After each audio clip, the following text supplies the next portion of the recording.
जब द्वारिका में द्वारिकाधीश हमारे जो धीश हैं, द्वारिका नरेश हमारे भगवान श्री कृष्ण, उनको मायाधीश बोला जाता है क्योंकि माया उन पे हावी कभी नहीं हो पाती है। तो स्वयं भगवान एक ही भगवान है पूरे ब्रह्मांड में, अनंत कोटि ब्रह्मांड में एक ही भगवान है। वो भगवान कौन है? श्री कृष्ण है।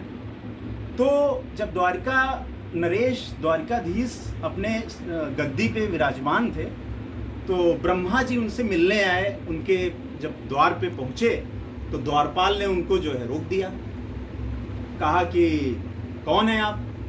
तो बोले मैं ब्रह्मा। तो बोले कौन ब्रह्मा? तो बोले अरे मैं ब्रह्मा यार, जाके बोलो कृष्ण से कि मैं मिलने आया हूं।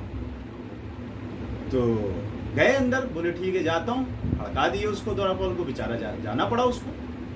अब गए, जब बताया कृष्ण भगवान को कि कोई आया है जो है वो अपने आप को बता रहा है कि मैं ब्रह्मा हूं और मुझे आपसे मिलना है, इसलिए मैं उनका संदेश लेके आया हूं। तो कृष्ण भगवान बोले कौन ब्रह्मा? कौन से ब्रह्मा? जाके पूछ के आओ कौन से ब्रह्मा है वो। तो वापस द्वारपाल जब गेट पे आया तो ब्रह्मा बोले कि क्या हुआ, चले?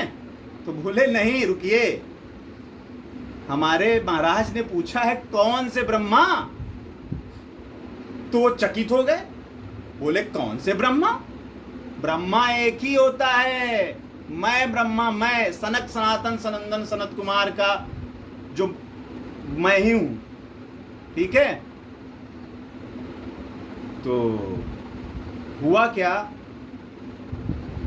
कि जाओ बोलो कि मैं ही एक ही ब्रह्मा होता है ब्रह्मांड का।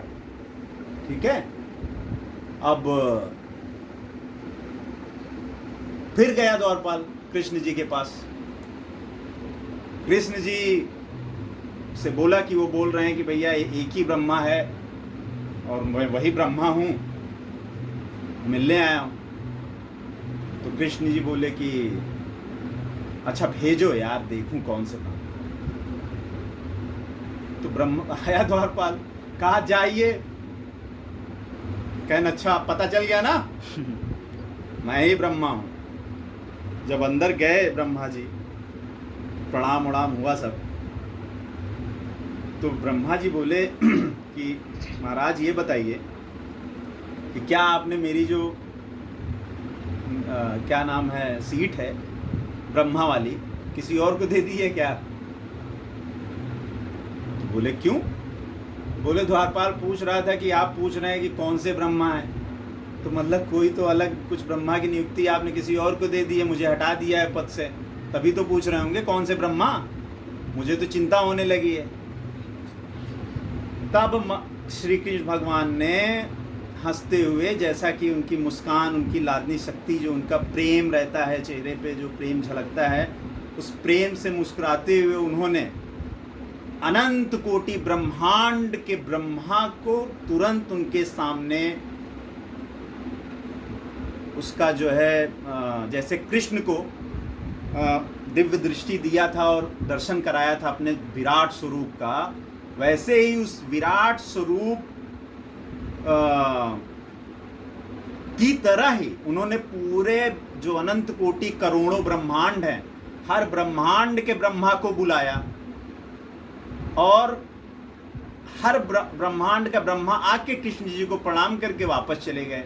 कोई 10 मुख वाला ब्रह्मा था, कोई 100 मुख वाला ब्रह्मा था, कोई 1000 मुख वाला ब्रह्मा था, कोई 10,000, 1,00,000, 1 करोड़ मुख वाले ब्रह्मा आके प्रणाम करके जाते रहे, जाते रहे, जाते रहे, जाते रहे। तब जाके ब्रह्मा जो सामने थे, तब उनको पता चला कि कृष्ण जी ने क्यों पूछा था कौन से ब्रह्मा आप हैं, आप कौन से ब्रह्मा हैं जो आए हुए हैं मिलने के लिए। असलियत तब उनको पता चली कि कृष्ण भगवान ने अनेकों करोड़ों, लाखों करोड़ों ब्रह्मांड के ब्रह्मा को स्वयं उत्पन्न किया है महाविष्णु के द्वारा स्वयं।